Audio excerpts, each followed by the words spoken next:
parque ha sido siempre el corazón del pueblo de Cumbayá. Allí hace unos 50 años ocurrían las cosas más inusitadas, situaciones con un hálito de magia y que de alguna manera estas remembranzas se han convertido en la fuente de inspiración de mi producción pictórica.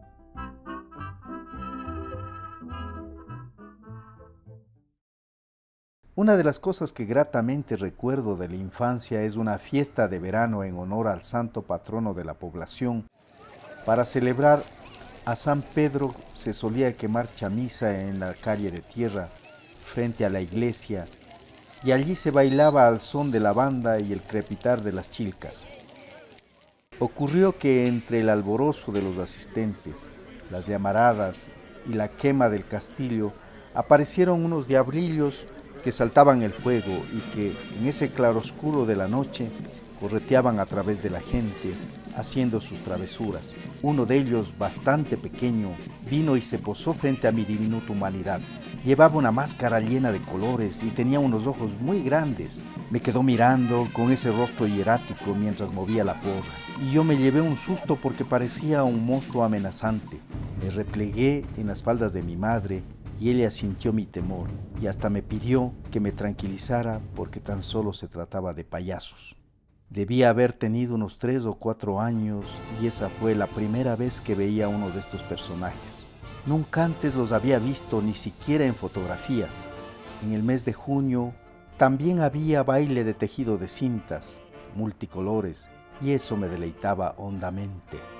Sí, las experiencias memorables vividas en Cumbayá tienen que ver con sitios circundantes como por ejemplo la iglesia, lugar al que acudíamos con mis padres los fines de semana, al igual que todos los feligreses de la población. A la salida del templo en los días de fiesta casi siempre había distracciones. Una de ellas es precisamente la que otorgaba la cámara fotográfica, de alguien que fungía de fotógrafo y los o las modelos. Me encantaba observar las poses que asumían las parejas de recién casados, o los chicos que hacían la primera comunión, o los elegantes priostes, o los padres con sus críos en los bautizos. En fin, me encantaba observar las acciones de los personajes fotografiados. Y claro, en aquellos tiempos, para poder observar las fotografías reveladas, había que esperar al menos una semana, si es que el rollo no se había velado.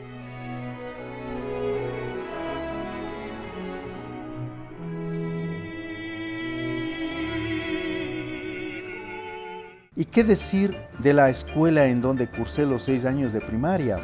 La escuelita Carlos Aguilar se ubica en la esquina nororiental del parque y desde sus aulas, como si se tratara de una platea, podíamos observar los acontecimientos en el teatro de la vida, más que las lecciones de la profesora. Desde allí podíamos ver a los transeúntes. Nos encantaba mirar cuando alguien pasaba pastoreando sus vacas por la carretera Francisco de Orellana, o los vendedores ambulantes que ofrecían helados, caramelos o pócimas para disolver los cálculos de los riñones. Por ese escenario atravesaba también las comparsas y los músicos que se apostaban frente a la iglesia, así como también las procesiones que se encaminaban a cualesquiera de las comunas. Por esta carretera, continuación de la Avenida de los Conquistadores, transcurría la gente desde el barrio de La Mandarina y Santa Inés hasta la parada de los buses para dirigirse bien sea a la ciudad de Quito o por el lado opuesto a la población de Tumbaco y barriadas aledañas. Ya hacia el mediodía, en este parque y bajo algún árbol, veíamos a los obreros en el ritual del almuerzo que sus esposas les llevaban en los portaviandas. Observábamos con interés y también con cierta resignación los cortejos fúnebres que se iniciaban en la iglesia y se dirigían al cementerio.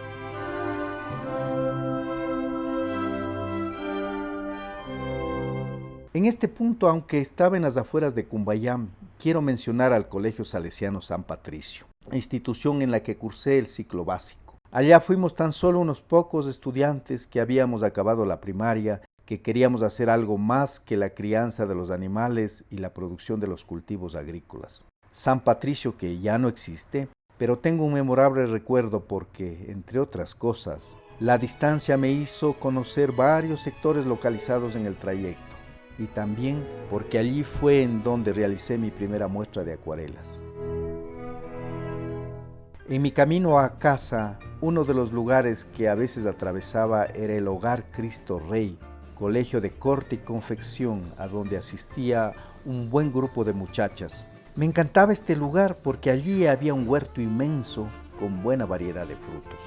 Luego, ¿cómo no rememorar el tren y los ferrocarriles que pasaban casi rozando los techos de las casas? Y cómo no evocar el recodo que había en mi casa, ubicado en el barrio de La Mandarina, razón por la que el tren tenía que transcurrir muy despacio, y entonces uno podía dar un saludo parsimonioso a los viajeros, y a veces algún amigo de mis padres me alcanzaba desde los vagones una fruta.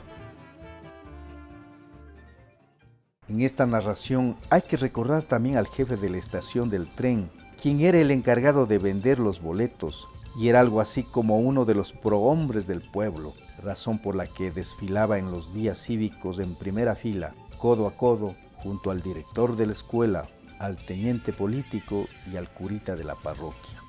Las tiendas. Estas eran los lugares de encuentro con la gente, con el vecindario, pero sobre todo estas constituían el sitio de información de los acontecimientos del día. Allí uno sabía qué pareja iba a contraer matrimonio, o el nombre de la persona que estaba detenido en la tenencia política. La ida a la tienda era una ritualidad que se daba casi todos los días, y allí se desarrollaban conversas sabrosas. Por cierto que los sitios más importantes se ubicaban en el perímetro del parque, otrora potrero, sin pileta ni bancas. A la tienda del parque uno iba directamente después de la misa, sea para tomar una Coca-Cola o para comer el hornado dominical. Una tienda que me llamaba la atención era la de la esquina suroriental, porque allí no solo se podía comprar refrescos o cerveza, sino porque allí funcionaba también la rocola. En este artilugio uno depositaba una moneda y se podía escuchar las canciones del momento. Y en los días de fiesta uno podía bailar en el amplio patio disponible bajo la bugambilla. En ese recinto con flores, ahora reina el silencio. A continuación funciona un restaurante. Unos metros más arriba, siguiendo la misma pared, hacia occidente, allí funciona Cerrajeros.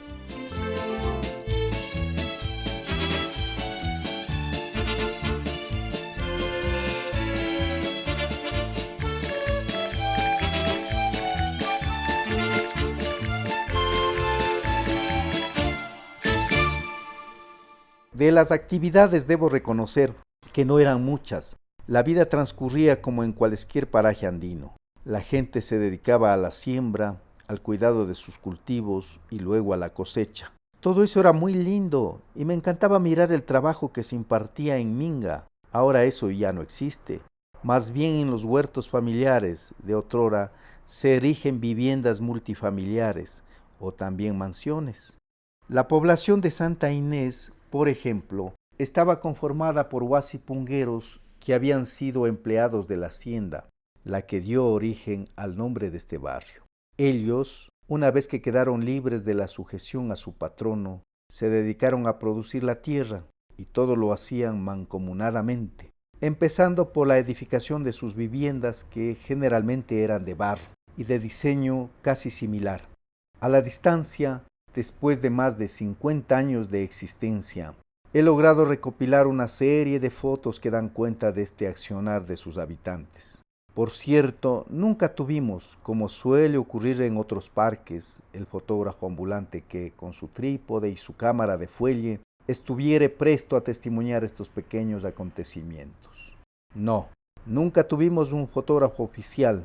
Pese a ello, han quedado testimonios de la vida de esta población en manos de unas pocas familias, quienes han tenido en sus dossiers, como congeladas, esquirlas de otros tiempos, imágenes de antaño, medio romanticonas, cubiertas de una atmósfera en gama de grises, o en blanco y negro, o en sepias. Por estas fotos es que he podido hacer una travesía en el tiempo a ese Cumbayá primigenio, de tierra, con una sola lámpara mortecina alumbrando en una esquina, con un par de tiendas que proveían lo elemental, mientras lo comestible nos abastecía las parcelas circundantes. A través de estas fotos, repito, es que he podido concertar una cita con el pasado, para que los recién llegados de la capital puedan advertir el aire, usos, costumbres, casas y muros que antaño nos cubría.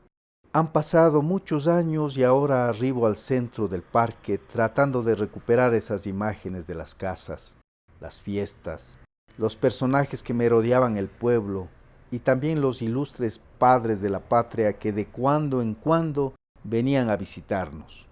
Ha pasado tanto tiempo y he sentido el vivo deseo de recuperar esas imágenes, que se encuentran como adosadas a los muros, bajo la pintura que los nuevos dueños han aplicado para apuntalar sus negocios. Estas paredes son un libro abierto en donde, presumo, se ha escrito tanta historia, ahora que se celebra los 445 años de fundación eclesiástica. Y también estos tapiales han sido el lugar en donde vi por primera vez el cine al aire libre, de una época en que no había malls ni cinemas. El analfabeto con Cantinflas y Los girasoles de Rusia son dos de los films que pude mirar proyectados en una pared vetusta, en la esquina del parque, justo en donde ahora funciona la Galería Cerrajeros, y en donde se proyecta estas imágenes que me han servido para armar una brevísima historia de esta pequeña alameda.